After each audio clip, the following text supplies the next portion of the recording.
하나님의 말씀 보시겠습니다. 하나님의 말씀은 마태복음 3장 1절부터 17절까지의 말씀입니다.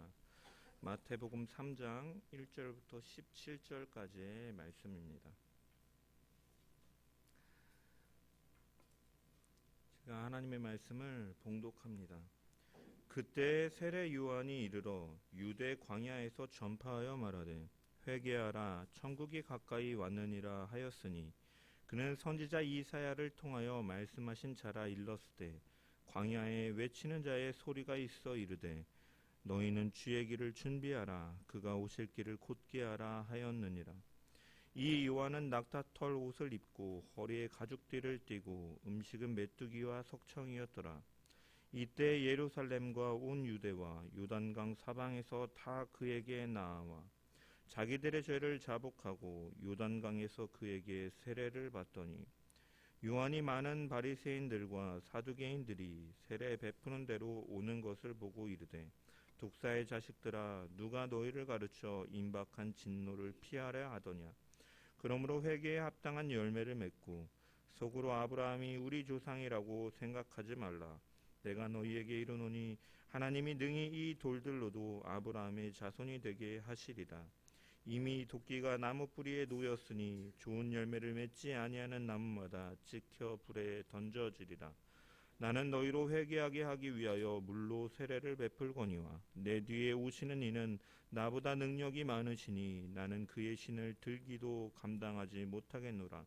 그는 성령과 불로 너희에게 세례를 베푸실 것이요 손에 키를 들고 자기의 타작마당을 정하게 하사 알곡은 모아 곳간에 들이고 쭉정이는 꺼지지 않는 불에 태우시리라. 이때 예수께서 갈릴리로부터 요단강에 이르러 요한에게 세례를 받으려 하시니 요한이 말려 이르되 내가 당신에게서 세례를 받아야 할 터인데 당신이 내게로 오시나이까. 예수께서 대답하여 이르시되 이제 허락하라. 우리가 이와 같이 하여 모든 의를 이루는 것이 합당하니라 하시니 이에 요한이 허락하는지라.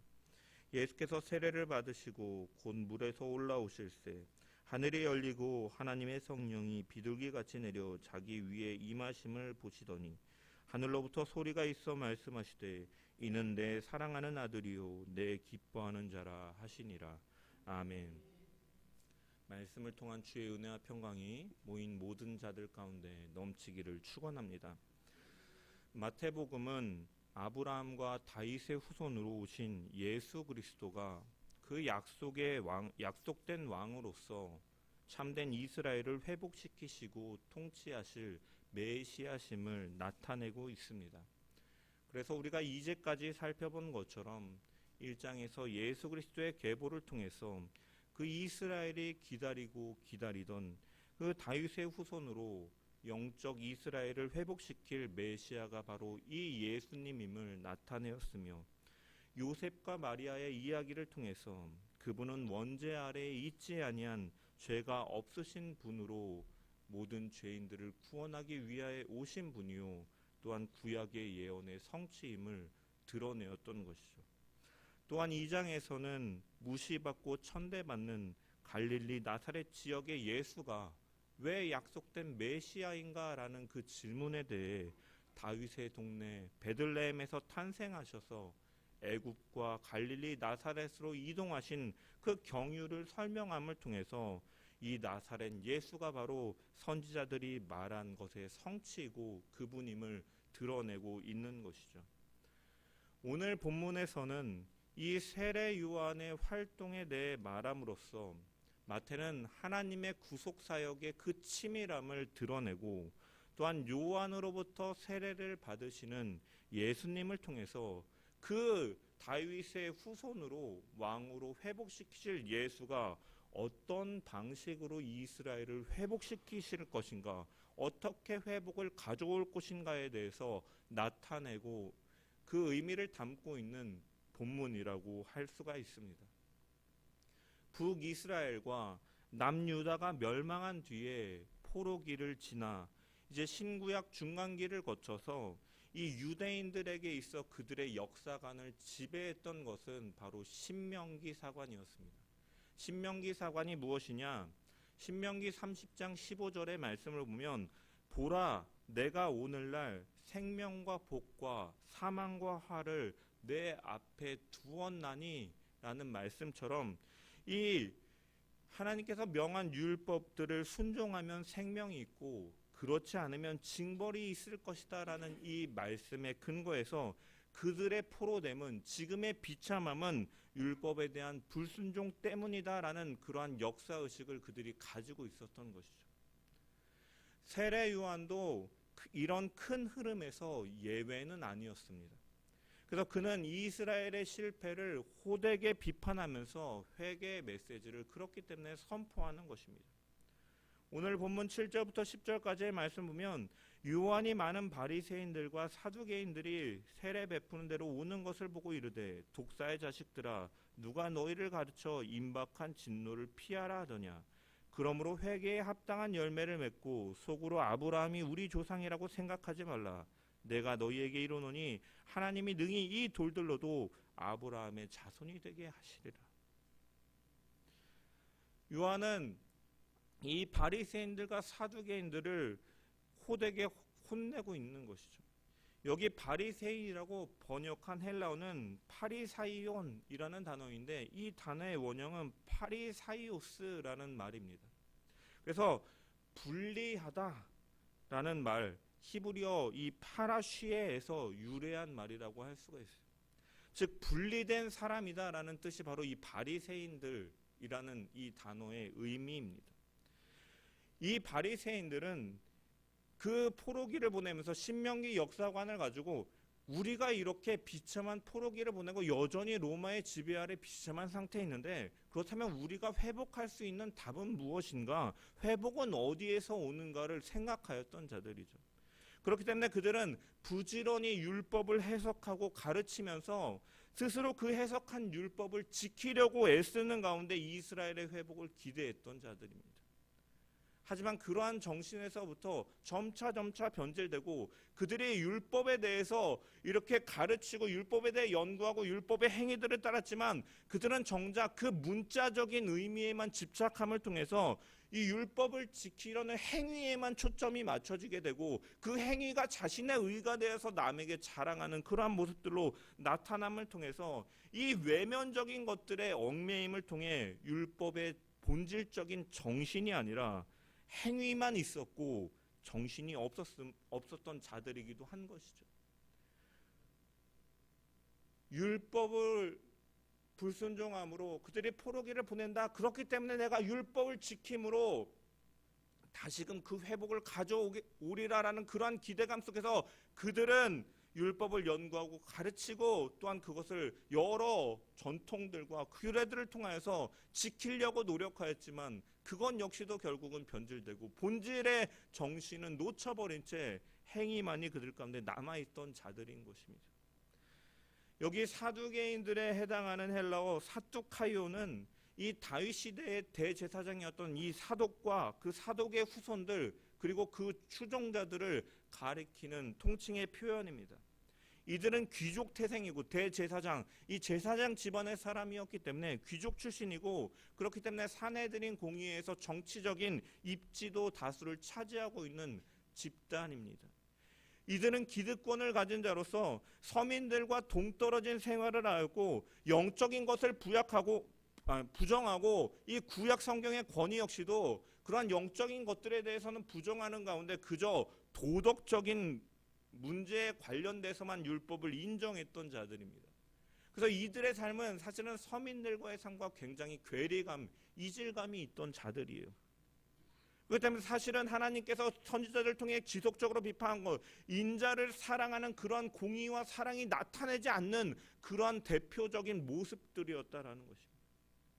이런 바리새인들, 이런 사두개인들은 정치적으로 사회적으로 이 갈등과 대립 관계에 있는 이 둘은 서로를 싫어하고 서로가 갈등이 있는 대립하는 집단이었지만 그들 역시도 바리새인이나 사두개인이나 그 안에는 하나님을 사랑함이 없고 이웃을 사랑함이 없는 자들이었기 때문에 율법의 정신이 사실은 그들 안에 흐르고 있지 못하기 때문에 바리새인과 사두개인들을 하나로 묶어서 세례 요한은 책망하면서 너희는 회개해야 된다라고 경고하고 있는 것입니다. 그들은 유대인이라는 생각 속에서 아브라함의 자손이라는 증거인 할례와 같은 육체만을 자랑하였으며 하나님이 그것만을 자랑하고 하나님이 택하신 백성답게 참된 열매를 맺지 못하고 있음을 세례 요한은 지적하면서 회개하며 그렇기 때문에 너에겐 회복이 필요하다라고 선포하고 있는 것입니다. 세례 요한 역시도 이러한 신명기적 사관 속에서 그 역시 역사를 바라보았지만 하지만 세례 요한이 율법주의자들과의 주장과 결을 달리하는 것을 우리는 이 말씀을 통해 또한 보게 되는데 그는 신명기적 사관을 공유하긴 하였지만 세례 요한은 그 이상을 바라보는 자였음을 우리는 말씀을 통해 분명히 발견할 수 있죠. 그는 2절에 보면 이렇게 선포합니다. 회개하라 천국이 가까이 왔느니라. 이 말을 직역해보면 너희들은 회개하라 왜냐하면 하늘의 왕국이 가까워졌기 때문이다 라고 해석할 수 있습니다. 그는 회개해야 되는 이유에 대해서 천국이 가까웠기 때문이다 라고 밝히면서 하나님의 구속사역을 충분히 자각하고 있는 상태에서 이 회복의 메시지를 회개의 메시지를 선포하고 있는 것이죠. 여기서 가까이 왔느니라 가까웠다라는 의미로 번역된 헬라어 앵기켄이라는 단어는 어떤 사람이 가까이 오다 어떤 때가 가까이 왔다라는 이 앵기조의 이 완료 능동태 형태입니다. 즉 하나님이 통치하시는 왕국이 이미 이스라엘에 가까이 왔음을 가리키고 있는 것이죠. 또한 가까이 왔다라는 것은 또 어떠한 의미를 가지고 있습니까? 그 왕국이 완전히 완성된 것은 아니라는 의미 또한 동시에 가지고 있는 것이죠. 이미와 아직의 관계. 따라서 세례 요한이 이 회개하라 천국이 가까이 왔느니라 선포하는 이 메시지는 하나님의 나라가 예수 그리스도의 오심으로 초림으로 이미 너희 가운데 가까이 했고 이미 임했으나 아직 완성되지 않은 상태임을 바라보는 가운데 그가 회개의 메시지를 선포하고 있는 것입니다. 세례 요한은 하나님의 구속사역을 알면서 선포하고 있는 것이죠. 그가 또한 그 알았다는 증거로 드러내는 것이 11절의 말씀을 보면 나는 너희로 회개하게 하기 위해서 물로 세례를 베풀거니와 내 뒤에 오시는 이는 나보다 능력이 많으시니 나는 그의 신을 들기도 감당하지 못하겠노라. 그는 성령과 불로 너희에게 세례를 베푸실 것이요 라고 하면서 그는 누구를 알고 있습니까? 내 뒤에 오실 이가 있다라는 것을 알고 있고 나는 물로 세례를 베풀지만 그분은 성령과 불로서 세례를 베푸시는 분이다라는 사실을 알고 있다라는 것이죠. 그래서 요한복음에 보면 세례를 받으러 나오시는 예수 그리스도를 바라보면서 세례 요한은 보라 세상 죄를 지고 가는 하나님의 어린 양이로다라고 고백하기도 하는 것이죠. 여러분 그렇다면 요한은 어떻게 이 구속사역을 알고 있을까? 누가복음을 보면 천사 가브리엘이 마리아를 향해서 수태고지하였을 때 마리아가 이렇게 대답했습니다. 나는 남자를 알지 못하는데 어찌 이런 일이 내게 있을 수 있겠습니까? 라고 말합니다. 이에 천사가 뭐라고 말합니까? 성령이 내게 임하시고 하나님의 능력이 너를 덮으시면 못할 일이 없다라고 말씀하시면서 보라 너의 친족인 엘리사벳도 다른 사람들은 임신하지 못할 것이다. 그가 늙었기 때문에 이 태가 끊겨서 이제는 임신하지 못할 것이다 라고 하였지만 그가 이미 아들을 배웠다라고 말하면서 그 이야기를 알려주는 것이죠. 이에 마리아가 이제 그 말씀을 듣고 이제 이후에 엘리사벳 그 집을 방문하게 되고 문안할 때 엘리사벳이 그 마리아를 보면서 뭐라고 말합니까? 여자 중에 내가 복이 있으며 내 태중의 아이도 복이 있도다 하면서 그 아이가 바로 주께서 하신 말씀의 성취임을 그가 알고 찬양하였습니다. 요한의 부친인 사가랴 역시도 성령의 충만함을 받아서 이 구약의 선지자들의 입을 통해 말씀하신 것과 같이 우리를 향한 메시아가 나실 것이다 라고 그가 찬양하고 하나님의 구원을 노래하면서 자신의 아이가 주님보다 먼저 와서 그의 길을 준비하고 구원의 길을 백성들에게 전할 것을 선언하는데 이것이 바로 이사야 선지자의 예언을 이루는 것이다 라고 누가복음의 사가랴의 찬양 속에서 그 내용들이 담겨 있는 것을 우리가 이전에 누가복음의 강해를 하면서 살펴보았던 것이죠. 여러분, 이런 일들이 있었기 때문에 세례 요한 역시도 분명히 예수 그리스도께서 성령으로 잉태된 하나님의 아들이요 인류를 죄에서 구원할 메시아시며 내 뒤에 오실 이로서 분명히 하나님의 구원 계획을 알고서 선포했던 것이죠. 이처럼 세례 요한의 선포는 이사야 선지자가 예언한 것처럼 구약의 예언의 성취이고 하나님의 구속 사역의 치밀함을 보여주고 있는 것이죠. 예수님이 오시기 전 600년 전에 이사야 선지자를 통해서 예언한 그것처럼 이미 주의 길을 예비하는 자를 통해서 세례 요한을 통해서 주의 길을 준비케 하시고 예수 그리스도는 오신 것입니다. 이사야 40장의 이 메시지는 이 마태는 이 40장 3절의 말씀을 인용하는데 이 40장의 메시지는요, 이사야서 1장부터 39장의 말씀은 이제 그들이 포로로 끌려갈 것을, 그들이 너희가 하나님으로부터 그 하나님의 진노를, 너희가 하나님 앞에 범죄하였고 너희가 하나님의 진노를 불러왔기 때문에 너희가 포로로 끌려갈 것이다, 이러한 이 심판에 대한 예고적 메시지로 가득 차 있지만 40장부터는 무엇이 나오냐, 그 포로로 끌려간 이스라엘 백성들을 향해서 큰 소리로 울려 퍼지는 위로의 메시지가 바로 담겨 있는 것이 40장입니다. 유다 백성들이 정복을 당하고 바벨론으로 포로로 끌려갈 것이지만 하나님께서는 약속한 시간이 되면 그들이 분명히 그 땅으로 돌아가게 될 것이고 하나님은 그들과 함께 하시는 임재를 선언하며 유기되고 버려졌던 이스라엘과 함께 하실 것이다라는 위로의 메시지가 선포되는데 3절은 그 메시지가 예루살렘의 마음에 닿도록 말할 사람을 찾고 계시고 그 길을 선포하라라는 메시지인 것이죠.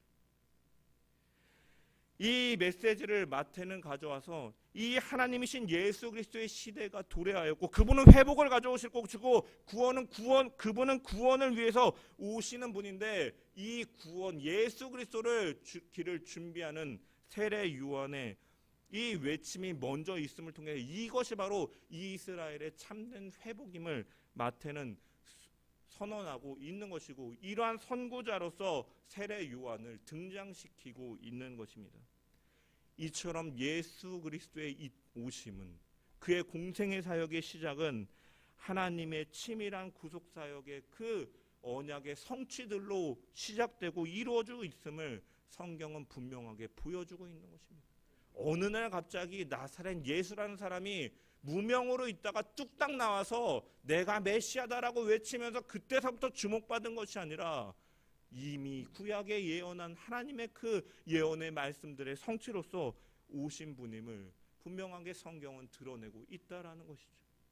또한 그리고 성경은 또한 이 하나님의 구원 계획은 예비하시고 부르신 자들을 통해서 분명히 세밀하게 구체적으로 성취되어지고 이루어지고 있음을 나타내고 있는 것입니다. 하나님께서는 광야와 같은 세상 속에서 예수 그리스도의 오심을 우리가 바라보고 그분이 나의 구주요 나의 주인 되신다라는 믿음의 고백 속에서 다시 오실 주님을 기다리는 자들을 예비하셨고 부르셨고 하나님의 자녀로 삼아 주셨습니다. 그리고 그 주님이 다시 오시기 전까지 그 위로의 메시지가 너희를 죄로부터 영원한 형벌에 처하지 않도록 너희를 구원할 메시아가 있다라는 그 하나님의 회복과 위로의 메시지가 사람들의 마음 가운데 들려지기를 원하고 계시다라는 것이죠. 그 역할을 바로 오늘날 주님의 재림을 기다리며 살아가는 우리가 감당해야 되는 것이죠. 세례 요한이 메시아의 오심과 회개를 선포했던 것처럼 우리는 이미 오셨고 다시 오실 주님을 입술로 삶으로 증거하며 살아가는, 그래서 하나님의 그 구원 계획의 그 세밀한 성취들을 우리를 통하여 이루어질 수 있도록 우리는 맡겨진 사명에 충성하고 헌신하며 나아가야 될 줄 믿습니다. 우리가 주님을 위하여 살아갈 때 주님은 우리를 기억하시고 헌신과 그 하나님을 향한 그 순종을 하나님께서는 기뻐하시며 그들을 사용해서 하나님의 나라를 이루시는 분임을 우리는 분명하게 발견할 수가 있는 것입니다. 따라서 우리는 교회 안에서 교회 밖에서 우리가 어디에 있든지 어느 순간에 어떠한 장소이든지 간에 우리는 주님을 위해 이렇게 쓰임받고 주님을 증언하는 것들로 사용되어짐을 통하여 하나님의 구원 계획을 나타내야 될 줄 믿습니다. 그렇다면 이 예수님은 어떻게 참된 이스라엘의 회복을 이루시는 분인가? 그것은 바로 오늘 예수님께서 세례를 받으시는 그 의미를 통해서 분명하게 드러나는 것이죠. 예수님께서 요한에게 세례를 받으러 오시자 요한은 뭐라고 말하냐면, 내가 당신에게, 오히려 당신에게 세례를 받아야 될 터인데 내가 어떻게 당신에게 세례를 줄 수가 있겠습니까? 왜 당신이 나에게 세례를 받으시려 하십니까? 하면서 극구 말리게 되는 거예요. 이에 예수님께서 15절에 뭐라고 말씀하시냐? 예수께서 대답하여 이르시되 이제 허락하라. 우리가 이와 같이 하여 모든 일을 이루는 것이 합당하니라 하시니 이에 요한이 허락하는지라. 여기서 주목해 봐야 되는 것은 예수님께서 세례 요한에게 세례를 받으시는 것이 모든 일을 이루는 것에 합당하다라고 말씀하고 계시다는 거예요. 여기 의라고 번역된 이 단어 디카이오시네라는 것은 마태가 즐겨 사용하는 단어인데, 이 의라는 것은 하나님께서 받아들여질 수 있는 조건이나 상태를 가리키는 겁니다. 하나님께서 인정하시고 하나님께서 받아들이시고 하나님께서 인정하시는 그 의로움의 상태를 말하는 것이죠. 그리고 모든이라는 수식어를 통해서 어떠한 하작도 없이 충족시키시고 완전하게 한다라는 의미로서 주님은 세례를 받으셔야 된다라고 말씀하고 계시는 것입니다. 즉 세례를 받으시는 것이 죄로부터 하나님과의 관계가 끊어지고 멀어지고 비참한 죄의 상태 아래에 있는 자들에게 하나님께서 인정하시고 하나님께서 다시 받으실 만한 그런 회복의 그 길로 나타내시는데 예수님께서 세례를 받으시는 것이 분명히 필요하다라고 말씀하고 계시는 것이죠. 그렇다면 이 예수님께서 받으시는 세례가 무엇이기에 그 의를 이루는 것이냐? 이 세례 요한이 베푸는 세례는 이 회개의 세례이죠. 회개의 세례. 이 세례를 헬라어로 이 밥티스마라는 단어인데 씻는다, 깨끗하게 한다라는 밥티조에서 변형된 말로 물을 사용해서 정결케 하다라는 의미를 가지고 있습니다. 또한 요한이 주는 세례는 이 회개의 세례라고 말하고 있는데, 이 회개는 메타노에오라는 말로 자기가 행한 것에 대해서 유감스럽게 생각하고 그 돌이키는 그러한 의미를 갖고 있는 것이죠. 이것을 현재 시제로 사용하고 있는 것입니다. 종합해 보자면 회개에 대한 세례는 이전에 행한 것에 대해서 내가 유감스럽게 생각하고 그러한 잘못들을 씻고 깨끗하게 한다는 의미를 이 세례 요한이 하는 세례 가운데 담겨 있다라는 거예요.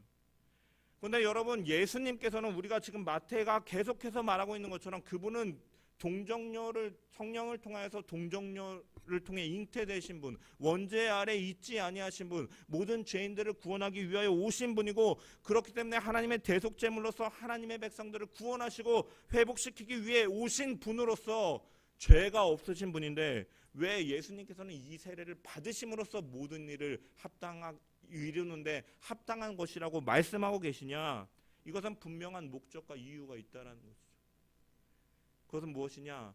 하나님께서 요구하시는 모든 일, 이스라엘 백성들이 열방 가운데서 하나님의 선택받은 백성으로서 제사장 나라로 거룩한 백성으로 이루지 못한 그 일을 대신 이루기 위해서 주님께서 오셨다라는 사실인 거예요.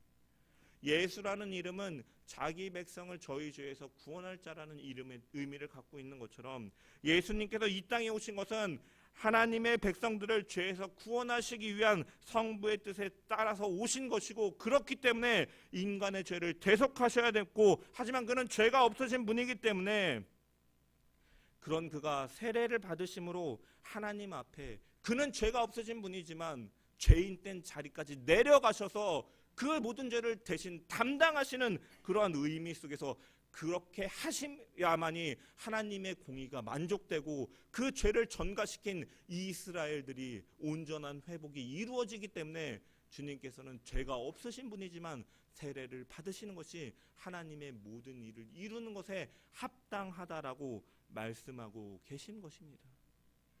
주님께서 어떻게 회복을 이루시는가?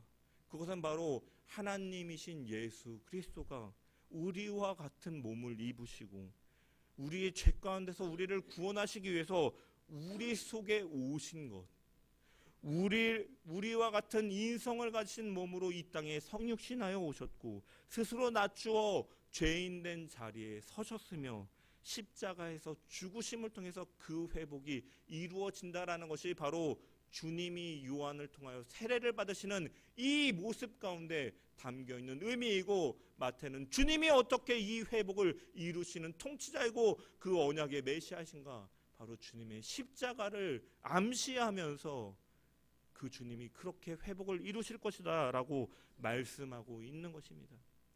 인간은 스스로의 행위로 그 의로 하나님의 의를 완전하게 이룰 능력이 없기 때문에 하나님이신 예수 그리스도가 이 땅에 오셨고 대신하여서 그 의를 성취하여 주시는 것이고, 그 의를 위해서 예수님께서는 자기 백성의 자리, 곧 세례의 자리까지 참여하시는 것입니다. 하나님께서는 죄악된 세상과 죄악의 종노릇하던 우리들을 구원하시기 위해서 당신의 사랑하는 아들을 이 땅에 보내신 것이고, 세상을 위해 선택된 대속제물, 화목제물이 바로 자신의 아들이었다라는 것이죠.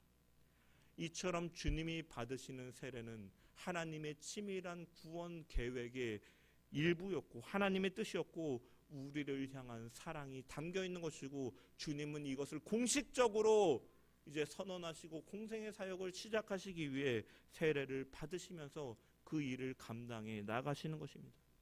이것이 바로 주님께서 우리의 회복을 위해 일하시는 방법인 것입니다.